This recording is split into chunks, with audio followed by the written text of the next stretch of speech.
उम्मीद है आप सब लोग खैरियत से होंगे। आज जो हमारा वीडियो का टॉपिक है वो है खांसी के बारे में। खांसी की बहुत सारी वजूहात होती हैं और जो टोटका मैं आज आप तक पहुंचाने वाला हूँ, ये बच्चों, बड़ों और बूढ़ों सभी के लिए है। चाहे वो मर्द हैं या औरतें हैं, इस नुस्खे को सभी अप्लाई कर सकते हैं। जैसा कि आपको मालूम है कि पाकिस्तान में आजकल सर्दियों का मौसम है। जैसे सर्दियों का मौसम शुरू होता है, नज़ला जुकाम और खास तौर पर खांसी शुरू हो जाती है।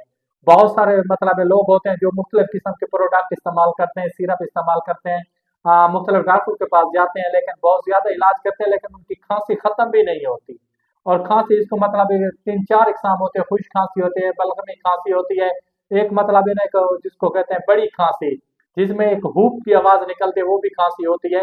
और बहुत ज्यादा, और इसकी जो शिद्दत होती है खांसी की, वो रात में ज्यादा होती है। तो एक देसी सा नुस्खा है, सिर्फ और सिर्फ दो चीजें जरूरत पड़ती है, कोई ज्यादा चीजें भी नहीं है। और हर घर में दस्तयाब होती हैं, या किसी भी पंसार स्टोर से आपको इजीली मिल जाएंगी। सबसे पहले नंबर वन पे आपने करना है कि एक काली मिर्च लेनी है, वो आप ले लें 50 ग्राम। और इसके साथ बात जो साथ दूसरी नंबर पे चीज लेनी है वो है शहद। छोटी शहद होनी चाहिए, ओरिजिनल होनी चाहिए, और एक नंबर होनी चाहिए, ये भी लेनी है आपने 50 ग्राम। अब है इसको तरीका इस्तेमाल क्या है। जिस भी इंसान को खांसी है, चाहे बड़ा है या बच्चा है, यानी कि 3 साल से ऊपर जो बच्चा है, आपने करना क्या है कि आधी चम्मच इसके लिए शहद की, और इसके साथ जो काली मिर्च है, आपने उसका पाउडर तैयार करके अपने पास रख लेना है 50 ग्राम का। तो एक चुटकी उसके ऊपर डाला और उसको खा लिया, इस्तेमाल कर लिया।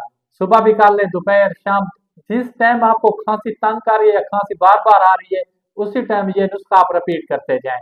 इंशाल्लाह इंशाल्लाह सिर्फ 3 दिन के इस्तेमाल से, ज्यादा नहीं, सिर्फ 3 दिन ये आपने नुस्खा इस्तेमाल करना है।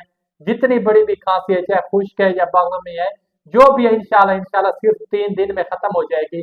जो बड़े हैं, बच्चे हैं, बूढ़े हैं, सभी इसको इस्तेमाल कर सकते हैं। इंशाल्लाह इंशाल्लाह अगर अल्लाह ने चाहा तो आप बिल्कुल ठीक हो जाएंगे, सेहत याब हो जाएंगे। और आपको किसी भी डॉक्टर के पास जब बहुत ज्यादा खर्चा करने के या पैसे लगाने का है, आपकी बचत हो जाएगी और आपको इतने ज्यादा पैसे नहीं लगाने पड़ेंगे। तो अपने भाई को दीजिए इजाजत। खुदा हाफिज, वसलम, जज़ाकल्लाह।